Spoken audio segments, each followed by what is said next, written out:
touchdown. I'm just wondering if your listeners know how good a football player you were. I can still see you playing that fullback, knocking those players out of the way. And that, I believe I could have run behind you. Martin, I can remember when we came to summer and you were playing fullback up there, and I saw you in the weight room and watched you work out in the weight room. If you could you were strong enough to pick up the whole weight room.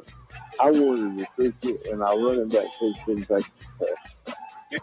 Biggest mistake we ever made. The Martin Houston Show with national championship winning fullback Martin Houston, giving you 1 hour of intense, hard-hitting analysis from an insider's perspective. It's time for the Martin Houston Show on your home for Alabama sports, Tide 100.9, and streaming on the Tide 100.9 app.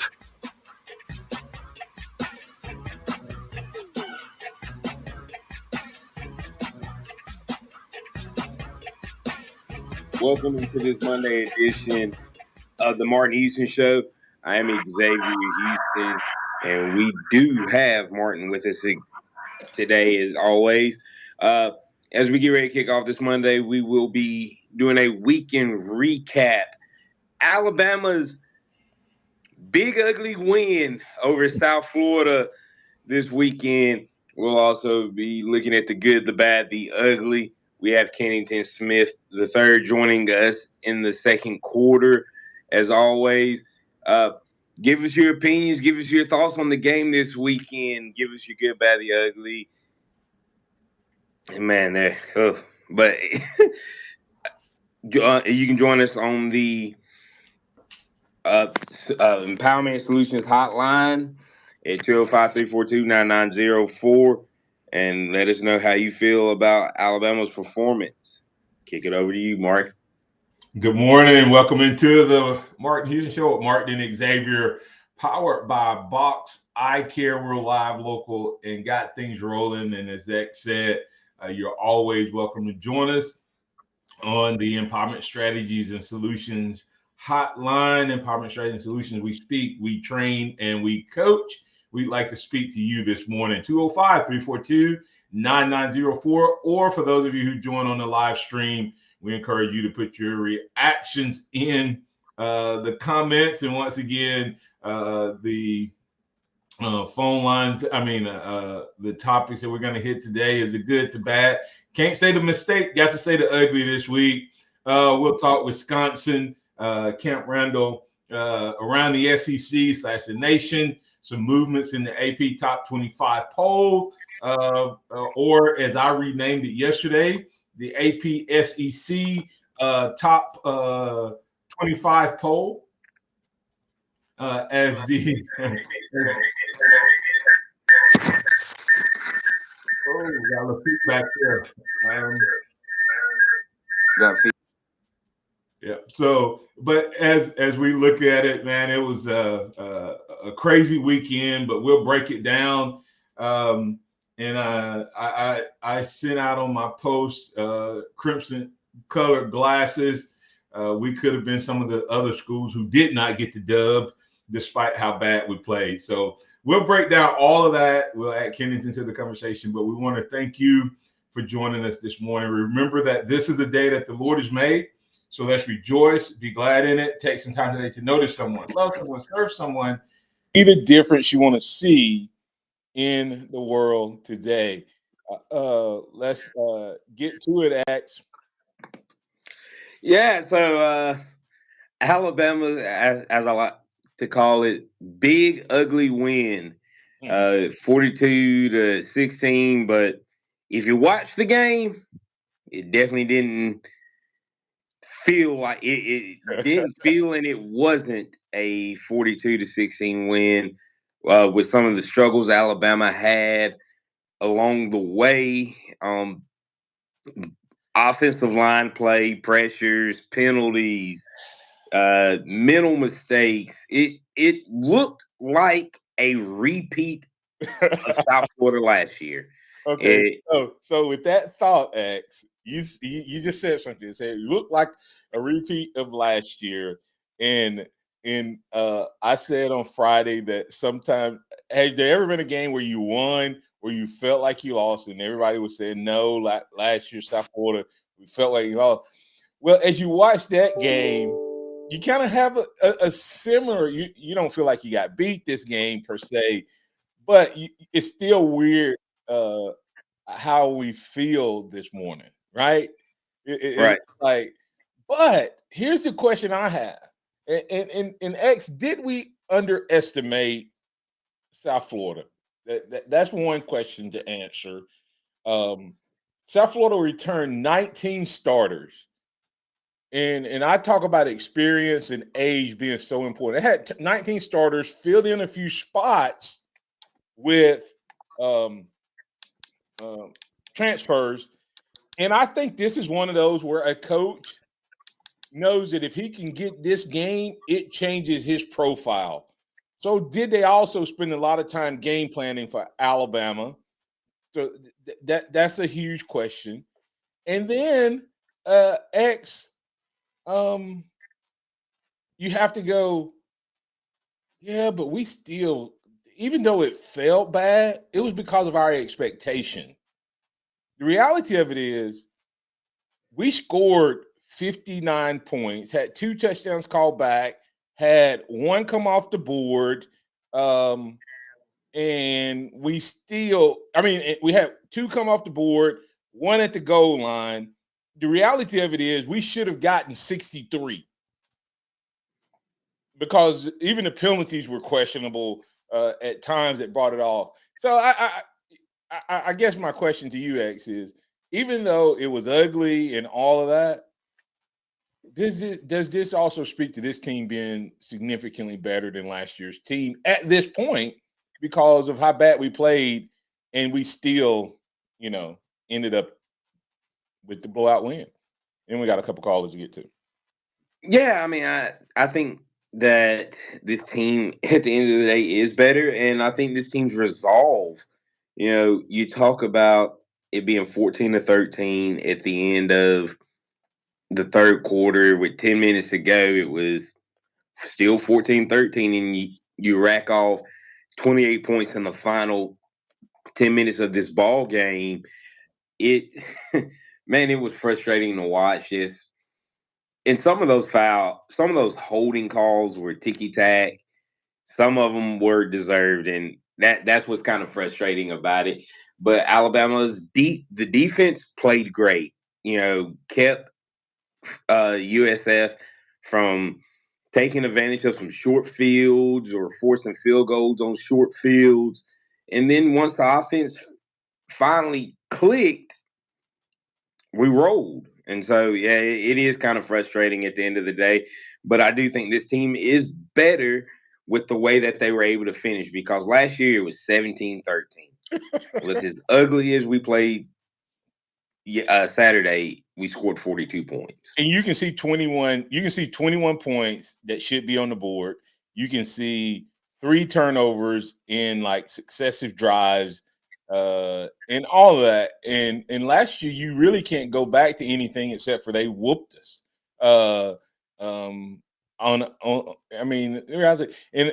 our boy's going to get a lot of ventral responses today. Wilkin has to improve. I do think that was a ticky-tack call on Milroe's touchdown. I even went back and recorded and videoed it and showed that this was an official who did not call the game. He called a play. When the penalty that he called happened, he did not Jalen was 25 yards downfield. And he called it. And so that was tacky. But a couple of quick things, X, and then need to get to a caller or two, at least one call before the break, before we bring Kennington on. Curtis Moore II brings up a good point. There was a couple of deep balls that were overthrown. So we do have to address those. But on the other side of it is, the OC, a lot of people saying this is the same guy from Tennessee. It is, but this is not the same Bama defense. So I don't know. I just think this guy's a great offensive mind, first and foremost. because what he did, X, was he stuck with what were working. I mean, the quarterback halfway through the third quarter had like 18 carries. Unlike we could have did the same thing. They hadn't tackled Jalen Milroe yet on call quarterback run, but we don't. That's not what we were doing. That's not what we were going for. So, anyway, you want to get that first caller? Yeah, we've got Pat joining us on the Empowerment Solutions Hotline. How you doing this morning, Pat? Hey, good morning, guys. Justin Jefferson. That was a form tackle. I don't care who you are or where you are. That was a form tackle, picture perfect, and it was a crock of crap. I'm in the same vein, Pat. I think we all feel the same way. Targeting is the worst football. Targeting is the worst penalty in football. I mean, and the enforcement is even worse. Like the penalty, the what they call targeting is bad. The enforcement is even worse. That kid made a tackle that he had. I mean, and now he has to miss the first half of the next game, which is the stupidest thing. He did not launch himself. I looked at the slow motion on the video. He never launched. He could have took that kid's head off. Pat, the only reason they called it was the crown of the head. As he was hitting him, the top part of his face, it looked like he was going to hit him with the very top of his head. But right at the last minute, he raised his face mask up. But the top part of his face mask, anything in that top part of the face mask, Pat, is considered the crown of the head. I don't know if you know that. It's not just the top of the head. That's what the penalty was called on. Nothing else. Yeah, I disagree with it. You can't be taught to tackle any better than what that tackle was. Other than just get out of the way and flag him by, darn. It's about the info too. Yes, sir, Martin. Go ahead. I saw one that was even worse than that when Auburn was playing against California. Oh yeah, that's a good point. Oh my goodness, Pat! This guy literally squatted, gave him a shoulder. He turned it. The defensive back literally turned his entire head and hit the guy with his shoulder, and stopped. He didn't try to run through him. He just hit him with his shoulder. But because the receiver wasn't completely upright when he was making the play, he was coming down. It made his shoulder literally come down. It made the Auburn player's face mask and head come down into the DB's shoulder. The DB didn't move. He didn't run. He didn't launch. It was worse than the Alabama one.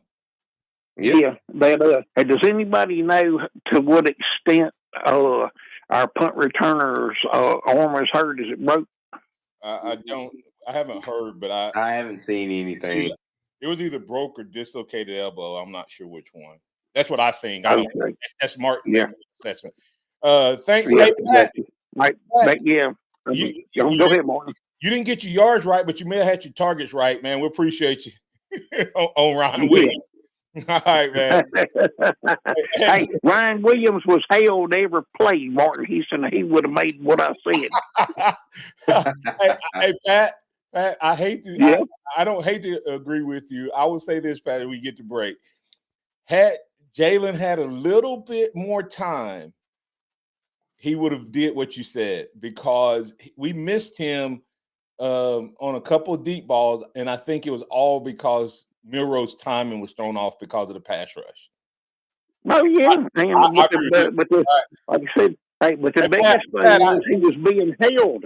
We'll talk about it more later on this week, Pat. All right. Yeah. Have a blessed one, Martin Houston. Bye. Appreciate you. Bam Bam 72 is our winner from last week. He had a 45-10 score. So kudos to him. That's Bam Bam 72. He goes into the pot. As we get the break here, I want to remind you to go check out Box Eye Care. Box Eye Care 205-342-0660. BoxEyeCare.com. They have that new in-house lab at their new location, 5003 Oscar Baxter Drive. They will take care of you the same way they always have and provide you a greater level of service. In most cases, you'll be in and out with a new look, new style in under an hour because that new in-house lab. Go check them out. Call Daniel Box and his team at 205-342-0660 or get more information at boxeyecare.com. Tide 100.9 traffic. Tuscaloosa traffic now from the Townsend Nissan Traffic Center. Well, a very good Monday morning to you as we head on back to work. I'm looking at some slows we have right now on Joe Malisham Parkway. Now, this is in the northbound lanes right at Black Warrior River. It looks like we're dealing with a fender bender. Traffic's already tight. Otherwise, you're looking good at the normal intersection where you typically get slow goes. Lurleen Wallace at McFarland, of course. Now, that right now is free flowing. With your Tuscaloosa traffic now, I'm Tammy Thomas. This report is sponsored by Mothers Against Drunk Driving. It's the year-end clearance sale at Townsend Nissan going on now. You can save thousands. See BJ or Kylan today at Townsend Nissan, your savings place. For victims of drunk and drug driving, our grief is unique. But you are not alone. You always have a place at MAD. Call our 24-hour victim helpline at 877-MAD-HELP or visit mad.org. This is Wyatt Fulton, brand manager of Tide 100.9 and 1230 AM WTBC. Join me each Friday night during high school football season for the Last Scoreboard Show from 10 to 11 p.m. The Last Scoreboard Show is brought to you by 4th District Congressman Robert Adderholt, Bevel State Community College, 1225 Sports Bar, and Taco Casa. The best secret in town is Finney's Pub at the Venue. Everyone is raving about the soon-to-be-famous Venue Smash Burger. But it doesn't stop there. Finney's Fish and Chips, prime rib French dip, filet mignon on the weekends, and that huge salad with grilled chicken are all the talk. With the new sit-down service, you can enjoy the special atmosphere at Finney's Pub inside or on the patio, 7 days a week. Located across from Sokol Park, the Venue houses Finney's Pub, the second location of Rammer Jammers, and Liza's Sweet Shop. Visit VenueTuscaloosa.com to learn more. Hungry. I am so hungry, but it's after 11 p.m. I need something great to eat at a super price. Matt, we need to check out Checkers. They're open way late with a 5 for $5 meal deal. What do you get for $5? The Checkers $5 meal includes a double hamburger, a spicy chicken sandwich, a small fry, a small drink, and an apple pie for dessert. Let's slide over to Checkers for the $5 to $5 deal. Checkers with 2 locations, 15th Street in Tuscaloosa and McFarland Boulevard, Northport. Checkers open late nights. Tide 100.9 Tuscaloosa weather. A big warm up today with a sunny sky, the high 88. Clear tonight, the low 64. Tomorrow sunny with a high at 89. Wednesday increasingly cloudy, rain moving in by Wednesday night, the high Wednesday at 84. I'm James Spann on the ABC 3340 Weather Center on Tide 100.9. Welcome back to the Martin Houston Show, the sound of Bama sports. Your show, your team, on your home for Alabama sports. Tide 100.9 and streaming on the Tide 100.9 app. Welcome back into the Martin Houston Show. We want to thank the good folks over at North River Timber Company, LLC. If you have land in West Alabama, around the state of Alabama, they are here to help you. Whether you're looking for timber harvesting, appraisals, or land management, Courtney White and Chase Pearson can help you. Courtney White's 11 years and counting as a registered forester. They've been serving 4 counties in West Alabama. That number is expanding, and they can help you maximize your land. That's North River Timber CO at gmail.com or 205-242-5127. And as Courtney White likes to say, if you have land, it's like having money in the bank. Let North River Timber Company maximize that. Let's bring in Alan. Alan, you're in with Xavier and Kennington on the Empowerment Strategies and Solutions Hotline. What's on your mind, sir? Good morning. First of all, I want to say, you know what? I was a Deion Sanders fan, and I liked everything he was doing up there until I saw his quarterback lead the game and left the field before the game was over. That's totally unsportsmanlike. Lost all respect for that young man and for Deion for letting him do that. You know, that's how I'm gonna leave that alone. As far as Bama goes, you know, the offensive lineman, he was holding, but you know, the referees, once you get 1 or 2 holding calls on you, they're gonna start watching, and you're not gonna get the benefit of the doubt. And some of them may not have been holding; they may have been tic tac. But once he gets one of them on him, they're gonna keep watching him over and over, and everything he does, they're gonna do something. They're gonna call it. And I guess the last thing I would like to say was, the crazy thing about every that, year, Alan. mm-hmm. Alan, the crazy thing about I think the first two were the most ticky tack that they called. I think so. I think so. The one on the big pass to Kobe Prentice, the guy rushes him and he literally falls on top of him. I didn't. How do you call a hold on that? I agree with you. That's just my thoughts. Yeah. And the last thing I want to say, everybody wants to say about South Florida. First of all, Alabama always has a problem with the quarterback. They did that. If they had a problem with this guy, wait till they see that guy from Tennessee. They're gonna really have a problem with him. But the last thing, Martin, is that everybody circles Alabama on their schedule. No matter who you are, they schedule that game on their schedule. And if you have a good game against Bama, that may put you in the league. Look at Johnny Manziel. That game against Bama when on that fumble, that won him the Heisman. So everybody circles that game, and you're gonna get their A game. You're gonna get their A game when you play when they play Alabama. So it is what it is on that. And Auburn got beat by the Preston of the West Coast. They got beat by a bunch of nerds on Saturday.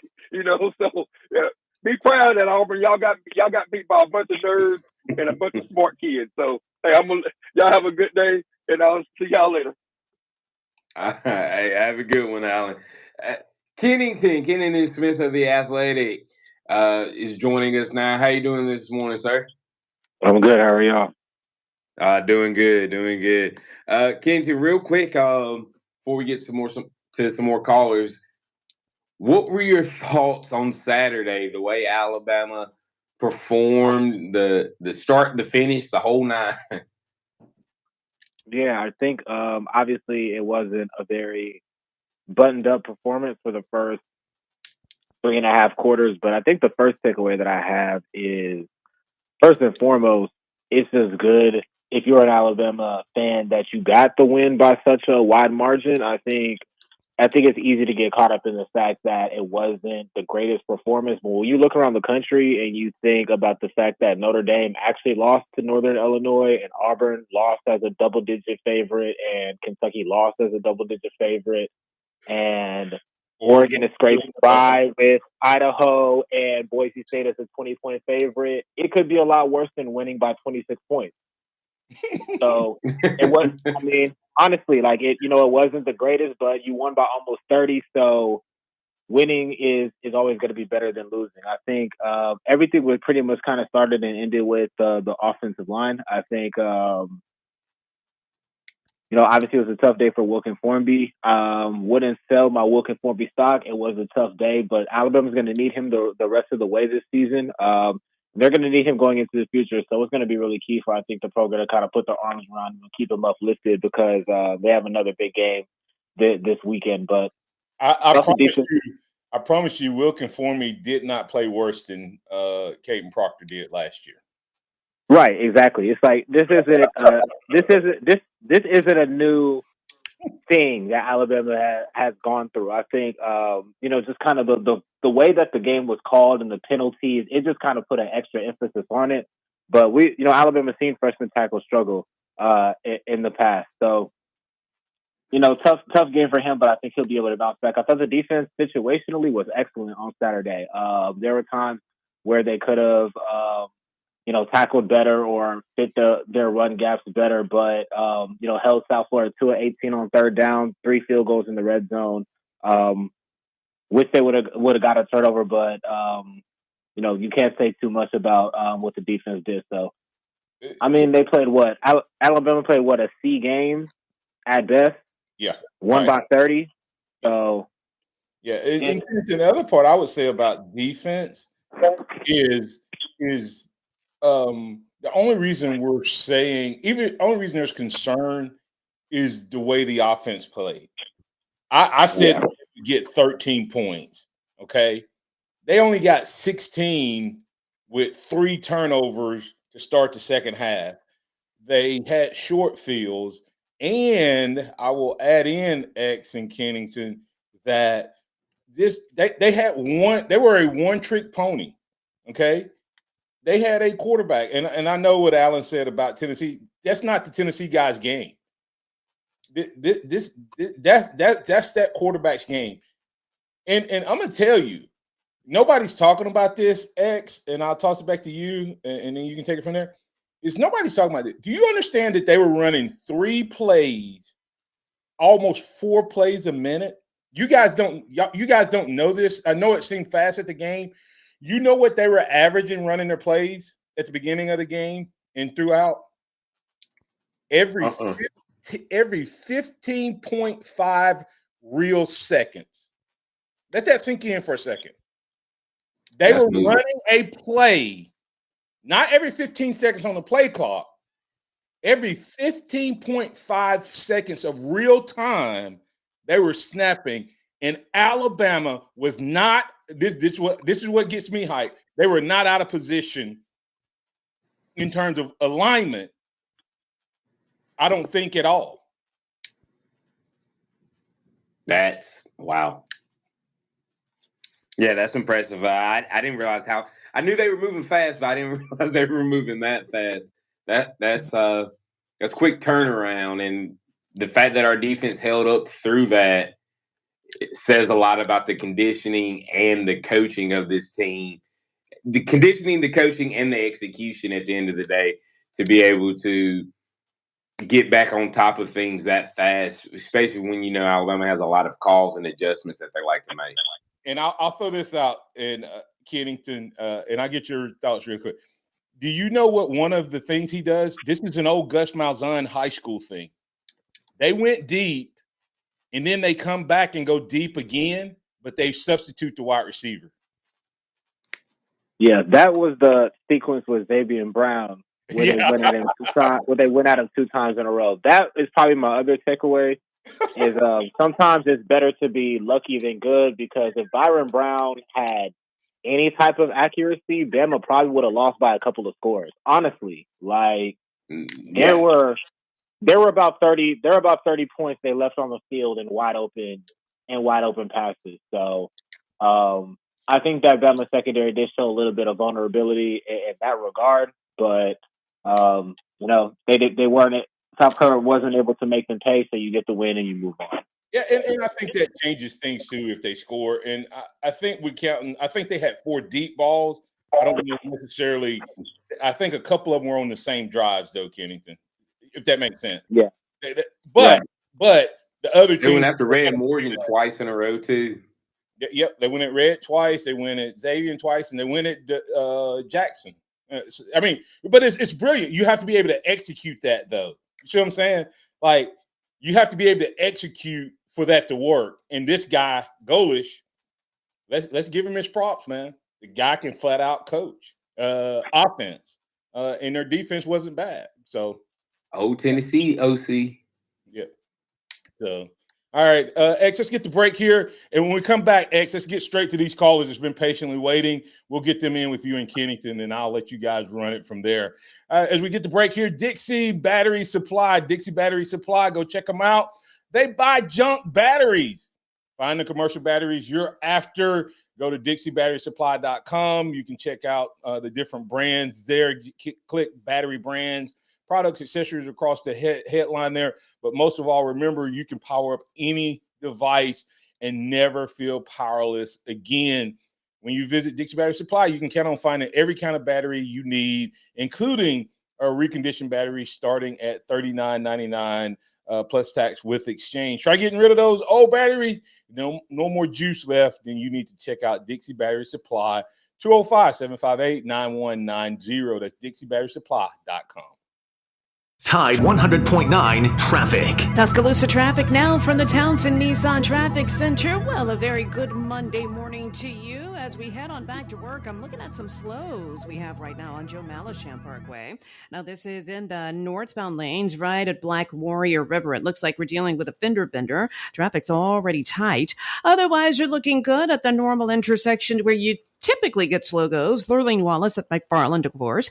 Now, that right now is free flowing. With your Tuscaloosa traffic now, I'm Tammy Thomas. The Tide Tailgate Show on 95.3 The Bear and Sports Radio Tide 100.9 WTBC 1230. The Tide Tailgate Show is presented by Academy Sports and Outdoors, Skyland Boulevard, Tuscaloosa, and the new location, Highway 280, Birmingham. Online at academy.com. Hi, I'm Marty Lanes. When I come to Taco Casa, I always order the 2 and 2. 2 Sanchos, 2 enchiladas. And I'm Wilkin Forby. And when I come to Taco Casa, I always order the Fantastic Four. 4 Sanchos, 4 enchiladas, 4 tacos, and 4 burritos. Taco Casa is always made with the finest ingredients and made fresh when you order. So whatever the size of your appetite, there's always something delicious waiting for you here at Taco Casa. Taco Casa, under the biggest cactus in town. CED and All Phase Electric Supply is one of the largest electrical distributors in the country. They supply and service those that power your homes, streets, schools, office buildings, and arenas. From the lighting, circuit breakers, to home automation, they are here to make sure those constructing and maintaining your spaces can get their jobs done. They set themselves apart with customer storage solutions, project and warehouse management, arc flash studies, and more. Visit CED in Tuscaloosa, Coleman, and Decatur, and All Phase Electric Supply in Albertville and Huntsville. Wake up. Breakfast. And Nature Made vitamins. Whatever your morning sounds like, Nature Made fits right in. Whether you're looking for vitamin C or a multivitamin to get key nutrients, we've got you covered. Now that's a good morning. We take care of you so you can take on your day. Start your day with Nature Made, the #1 pharmacist recommended vitamin and supplement brand. Based on a survey of pharmacists who recommend branded vitamins and supplements. Turn up the volume. Richard Cates here from BMW of Tuscaloosa. Fall is here and so are amazing savings. For every point the Crimson Tide scores, save $50 on any new in-stock BMW all week long. Yep, you heard me, $50 per point. Cheer on the Tide, then drive into BMW of Tuscaloosa and score big savings. Visit us at 3537 Skyland Boulevard East or online at bmwoftuscaloosa.com. BMW of Tuscaloosa. Take your dreams for a drive. It's time for the Martin Houston Show. With the same hard-hitting, no-nonsense approach in which he played the game, Martin will take you inside the locker room, down on the field, and across the goal line with his in-depth analysis.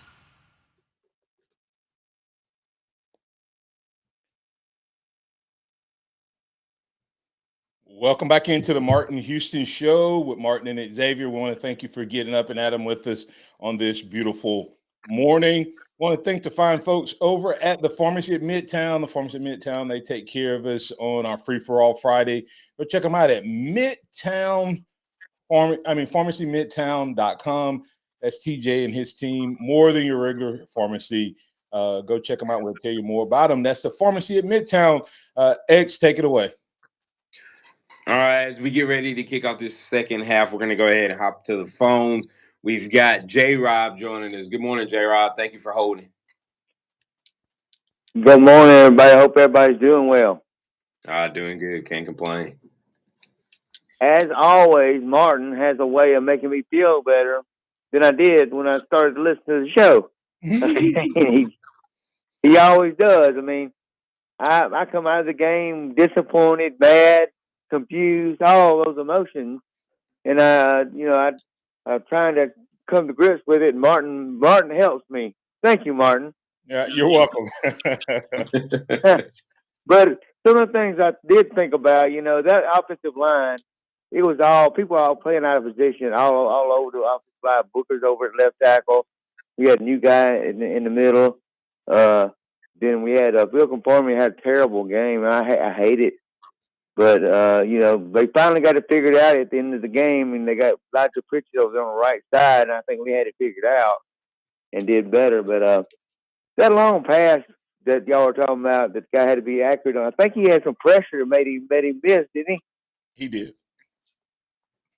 Well, I thought. He had pressure in his face throughout the night.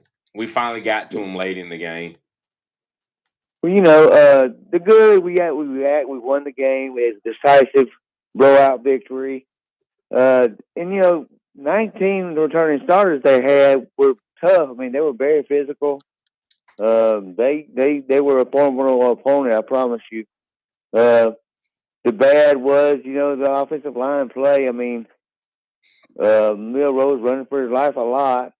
And really the ugly to me was the penalties. I mean, we got to cut all those penalties out. I mean, we had, I think, 13 for 120 yards. I mean, that's a touchdown. That's the whole length of a field and more. We got to clear that stuff up, man. What you guys think? Kennedy? Yeah, I would agree with those. I think we're talking about penalties in the offensive line. I think he made a good point about while Wilkin for me didn't have the best game. It was everybody on the offensive line struggled a bit to some degree. Tyler Booker had 3 penalties, 2 or 3. Gina Vandermark, I think, had the most on the offensive line. He had 4. Jada Roberts, Parker Brailsford, they had their own struggles at times, both in run protection and pass protection. So not a great day overall for the offensive line. I think, off of that point, another takeaway that I had is just that, had it not been for Jalen Milrose's athleticism and what he's able to do in terms of how he's able to move the pocket, and I think the way that he's improved from last year to this year in terms of keeping his eyes up and looking to pass off of him scrambling in the run has been responsible for at least half of his touchdowns passing, I would think. You saw it in the touchdown to Kobe Prentice. You saw it in another completion to CJ Dupree, which wasn't a touchdown. Obviously, the one to Kendrick Law last week. So I think those two things were things that I kind of took away from the game. Kalen DeBoer said that he feels like the Lions are going to be in a lot better shape this weekend. I also thought it was very interesting that he said that Elijah Pritchett could have started the game if it came down to it, and he basically thought that they could basically get by with the line that they had and get healthy going into next week. And obviously, he had to put Pritchett in, and the line played a lot better from there. So that's a good thing. I'll be very. Excuse me. Hey, thank you, J. Rob. We got to move on to the next caller. We have Todd. Have a great day, Roll Tide. Roll Tide, J. Rob. Hey, real quick, I think that this was a coaching decision that resulted in. It was almost an experiment. I mean, I hate to think of it that way, but I was like, are they trying to see if Proctor isn't back, do they trust Pritchett against Georgia?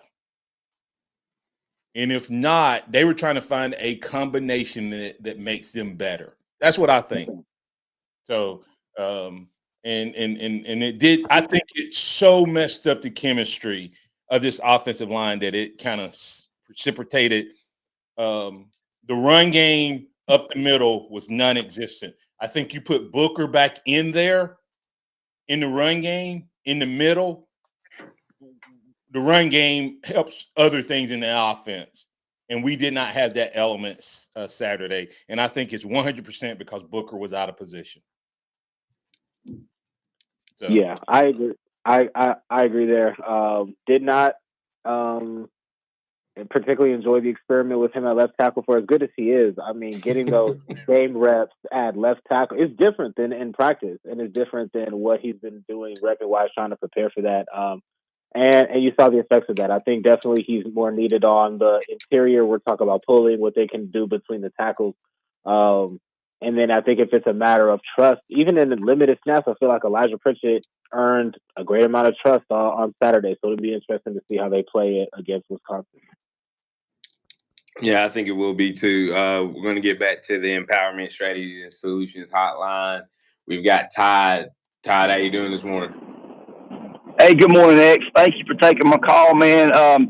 Kennington stole my thunder with his comment on the South Florida quarterback and his accuracy. I was going to give you all guys, Martin, you guys, a what if? What if this QB is on his game, on his target? And it was a little disheartening to see, the receivers run by the Alabama defenders.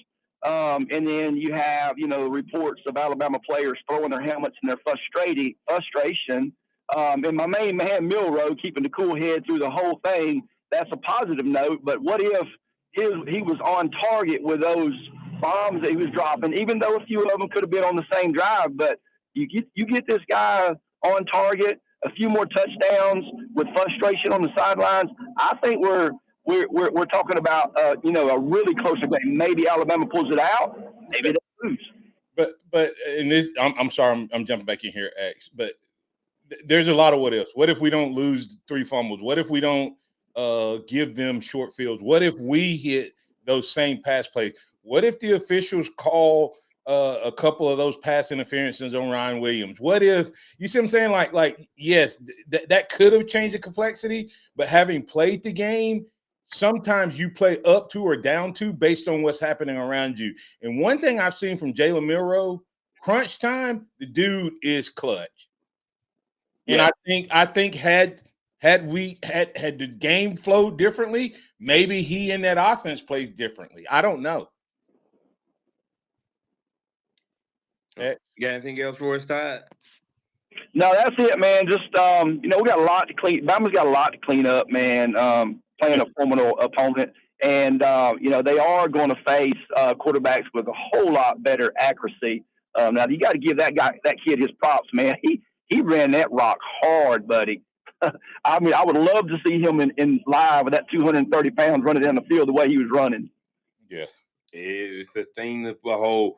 But all right, have a good one, Todd. Thank you for calling in. We've got Robert on the hotline. How you doing this morning, Robert? Hey, guys. Okay, I guess I'll have to be the buzzkill and bring everybody down. Of course, unfortunately for Alabama, we compare ourselves to the best of college football. And, we had Clemson's schedule. Yes, last Saturday would have been okay, great. That's a tough game, but our schedule's navigable. We've got a schedule that we can still beat up on all these teams. That's our Clemson schedule is in the ACC. We're in the SEC. And I think this is the toughest schedule I've ever seen, and any team in Alabama's history having to go through. You got so many teams with the ability to beat you on this schedule. And if we come out stumbling, then we keep saying, okay, well, heck. And I know we're not going to be the same against other teams. The Georgias, the Texases, the LSUs, the Tennessee. Tennessee is now a ginormous threat to beat Alabama. You got Tennessee at home. You got LSU at home. You got Georgia. You got Oklahoma. You got on the road to Oklahoma. And if you're really lucky, you'll get to play Texas or Georgia in the SEC championship game. That's the gauntlet. That's the gauntlet that they have to go through. It's going to take a 2020, almost a 2020 special team to run that schedule. Maybe not to that level special, but I'm not too sure. But we can't be stumbling against the USF and work the schedule. Now, can we improve? Sure. But we did get exposed that we don't have depth in key areas. Let me ask you this, Robert. What areas don't? Well, let me ask you. The offensive line, like you guys pointed out earlier, if the starter's not in there, and like you said, maybe Kevin DeBoer was, shuffling things around to see what he had. And it wasn't that as impressive. I mean, I don't like USF has got Jalen Milroe running for his life. I don't. They would not have had Texas running for their life or Georgia running for their life. I don't believe it. Let me ask Kennington this. Kennington, and Robert, you can respond on that. Would you rather us have blown them out, or would you rather us have gotten a win off of the way we did, Kennington? I think we learned more the way the game was played on Saturday than if it was just a blowout type of win. I think because if you compare what we were saying at the end of week 1 compared to the end of week 2, at Alabama just kind of blown them out with no type of adversity, we will be probably thinking that this offensive line is probably a lot more further along than it is, and the depth is a lot better, and the situation is a lot more buttoned up than it is. I think while there were some setbacks and some things kind of did rear their ugly head, it's better to understand and know those things before you go into an environment like Wisconsin, before you kind of go into the bye week and before you play Georgia. So while it wasn't the most desired result, I do think that they probably learned a little bit more in a situation like that versus if everything goes according to plan. Yep. You're not going to get an argument out of me from that. I think that's exactly what needed to happen to a certain degree. Do I wish it was better overall? Of course. But you know where your weaknesses are. You know where your strengths are. And now you got to figure out how to put it all together and come out on top. And the reality of it is if we fumble 3 times, we're going to lose to any SEC opponent, even if you take away all the penalties. I mean, let's just, you see what I'm saying? Like if we Robert, and we'll let you go after you respond. But Robert, if we fumble 3 times against any of those teams you name, do you think we win any of those games no matter how good we play? Oh no, the fumbles, of course, were out of the norm. Yeah, we did. I know that. It's the Miro running for his life. I don't want to see Miro running for his life against USF because if he is, there are far better teams that's going to murder him, not just run for his life. He's going to be on the ground. And we have to get to break. Robert, thank you so much. Great, you bring up a great point. X, as we go to break, Kennington, I want you to respond to this coming out of the break. The Florida USF defense, that's what they're built for. My biggest disappointment is that offensively, our play calling didn't change enough to help that. They're sending more than we can block most of the time. Okay, when we rolled the pocket, Miro was efficient. When we threw quick passes, Miro was efficient. We didn't run the screen, but once we didn't move the pocket a lot. Is there something that we could have done differently to make them get out of that? That was my disappointment. We did not make them change their game plan, Kennington. We'll respond to that, and I'll let you and X respond to that on the other side.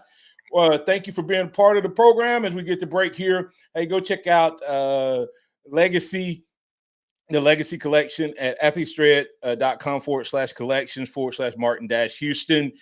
Get your game gear. You need to order it today if you're going to have that Legacy gear by the Alabama versus Georgia game. If you're watching online, just scan the QR code. We'll be back on the other side to put the finishing touch on this edition of the Martin Houston Show, powered by Box Eye Care, with Martin and Xavier and Kenneth Smith jumping in today. Coming up on The Game with Ryan Fowler. Coming up on Monday afternoon, starting at 2 p.m., we're going to recap the Alabama-South Florida game with all the Kalen DeBoer audio clips. We'll talk to Drew DeArmond. We'll talk to Barrett Salee. We'll talk to Martin Houston right here on The Game. T-Town Tide 100.9, 1230 WTBC, your home of Alabama Crimson Tide Sports. The longest running sports program in Tuscaloosa. The Game with Ryan Fowler. Weekdays from 2 to 6 p.m. on Tide 100.9 and streaming on the Tide 100.9 app. Here's what's trending on the Tuscaloosa thread. From the Town Square Media Tuscaloosa newsroom, these are your Monday morning headlines. Potential Tropical Cyclone 6 is expected to become Hurricane Francine when it makes landfall near Morgan City, Louisiana, late Wednesday. West Alabama could see up to 3 inches of rain, isolated tornadoes, and 30-mile-an-hour wind gusts later this week as a result. Saban Field was officially dedicated at Bryant-Denny Stadium Saturday. The Tide also defeated USF 42-16 and remain at number 4 in the AP poll. They'll head to Wisconsin Saturday to take on the Badgers in Madison. For more information on these stories and the latest news in West Alabama, visit TuscaloosaThread.com. This report is sponsored by the Crohn's and Colitis Foundation. It's the year-end clearance sale at Townsend Nissan going on now. You can save thousands. See BJ or Kylan today at Townsend Nissan, your savings place. Don't miss the Tide postgame show on 95.3 The Bear at Tide 100.9 WTBC 1230 with Wyatt Fulton and Matt Coulter, presented by BMW of Tuscaloosa, Pearl River Resort and Casino, Tuscaloosa Chrysler Dodge Jeep Ram, and walk-ons. The Crohn's and Colitis Foundation has been at the forefront of inflammatory bowel disease research and care for over 50 years. Learn more about research, education, and support at Crohn'sColitisFoundation.org. Join us Thursday nights at 8 for Coach's Huddle on Tide 100.9. Coach's Huddle is your insight into your local prep sports program and is brought to you by Venue Tuscaloosa, Barkley GMC, and Legend Energy Drinks. Hi, this is Gene Poole. And this is John Poole. At Hudson Poole Fine Jewelers, we believe in celebrating life's special moments in elegance and style. Whether you're searching for the perfect engagement ring or meaningful anniversary gift, a beautiful birthday present, or just because surprise. At Hudson Poole Fine Jewelers, we have exceptional pieces to mark your special occasion. Visit Hudson Poole Fine Jewelers, downtown Tuscaloosa, or at hudsonpoole.com. Tide 100.9 traffic. Tuscaloosa traffic now from the Townsend Nissan Traffic Center. It is your Monday morning commute, and we're getting off to a nice and quiet start. Fairly quiet, that is. Now, if you're traveling at some of the intersections, those are the norm. You've got McFarland at Skyland Boulevard. A little heavy for you, but that's just stoplight delays. And then we're also looking up at McFarland at Lurleen Wallace, which is pretty much wide open for you this morning. Now, I do see a bit of a delay on 43 here as you travel in that northeast direction right around Clinton Drive with your Tuscaloosa traffic now. Tammy Thomas. The sound of Bama sports. Your show, your team. The Martin Houston Show on your home for Alabama sports. Tide 100.9 and streaming on the Tide 100.9 app.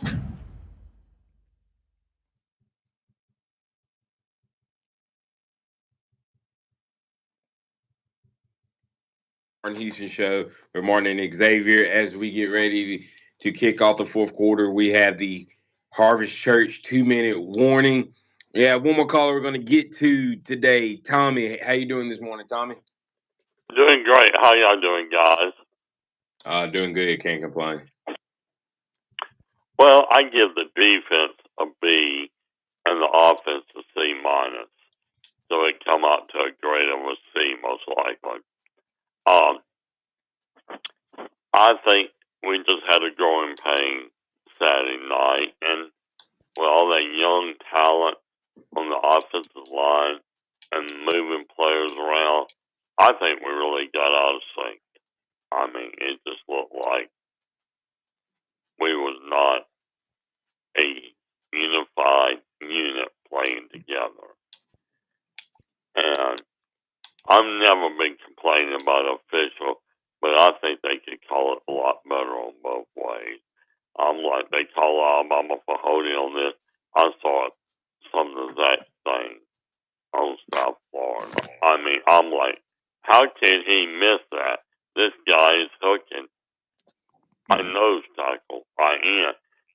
And they didn't call it. I'm like, come on, people, you called it on the other side. It just seemed like it's so obvious. And I know the old cliche saying that you can call holding on every play, but good grief. I know it was like 130 yards on Alabama. I mean, it was a phenomenal number, but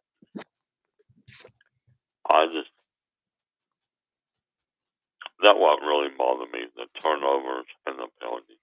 Alabama got to worry about Alabama right now. Don't worry about who we play 3 or 4 weeks down the road. We need to clean up our mistakes. I think we'll be fine. So, yeah. All right. I appreciate you, Tommy, and I agree with what you said with that. But you have a good one. Call back in anytime. Kennington, before we get things out of here, got the Wisconsin game coming up. What are your thoughts about Alabama's chances going up to Camp Randall? Yeah, I like Alabama's chances. I think this is a good spot because early in the season, this is going to be a pretty hostile atmosphere. It's been exactly 35 years since Wisconsin has played a non-conference top 10 opponent at home. So they're going to be, first time in 35 years, a top 10 non-conference opponent at Camp Randall. So it's going to be, for a noon kickoff, I think it's going to be a pretty electric atmosphere.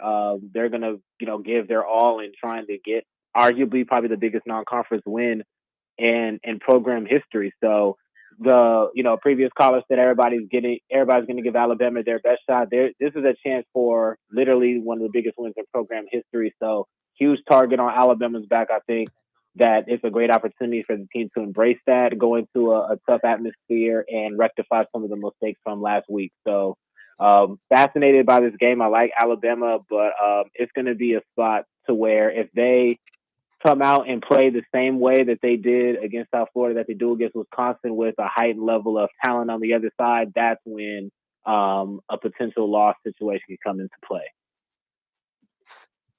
So you think that is an insane atmosphere that is going to be Saturday. 35 years, that's the first time in my lifetime. Pops, you were in college last time that happened. Thanks for reminding me.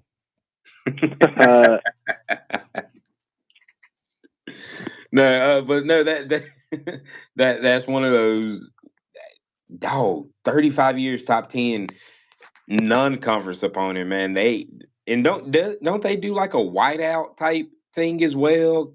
Is that something that we might see going up there? Yeah, possibly. I mean, I think they're going to pull out, whatever stops that they can, try to just create that type of atmosphere. For a program like Wisconsin, they haven't had the best start to the season, but the fact that they're 2-0, it does kind of create a little bit of optimism. And then especially if you're a Wisconsin fan, you saw the way Alabama played last week. Now you feel like you really have a chance to make some headway in that game. So it's just going to be really key for Alabama to go out there and execute well, procedure look right, and have a good start. To Lauren's point earlier about Jalen Miller and how composed he is, he's going to need that level of composure and then some to lead that team, because, again, we just don't know what the offensive line is going to look like. And there's going to be some young guys out there that are going to need to step up and play really well. You got to score for us. I'll probably go 31-17 type. It feels about that. Maybe 17 might be a little ambitious for Wisconsin's offense. Tyler Van Dyke walking turnovers. So this is an opportunity for Alabama's defense to get on the board with the turnovers. I mean, that's just the truth. Like, if anybody saw what Tyler Van Dyke did at Miami, that type of recklessness with the football against the defense in Alabama that prides itself on turnovers is potentially disastrous.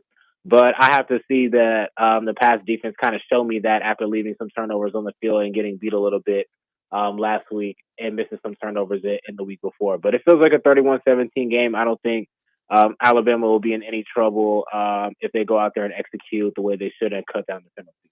Hey, in about 10 seconds, Kennington, tell me what you think. Texas jumping up to number 2, SEC having 6 of the top 7 schools.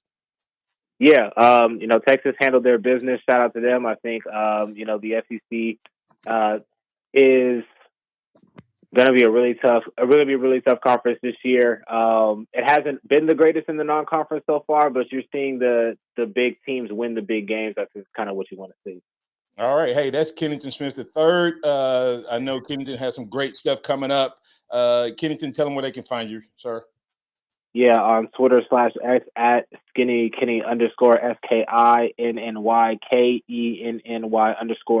_ theathletic.com or The Athletic, wherever you get your mobile apps, searching my name, Kennington Smith, or anything related to Alabama athletics. I'm sure he's going to break down last week's game, give you some key takeaways. He hinted at a couple of them. He'll also hit this upcoming week's game. I'm Martin Houston. That's Xavier Houston. That's Kennington Smith III. Thanks to all the callers, listeners, viewers, and chatters for being part of the program. And we'll be back tomorrow with DC Capstone Report. Remember this, trust in the Lord always. Lean not your own understanding. In all your ways acknowledge him, and he will direct your path. Roll Tide out to everybody.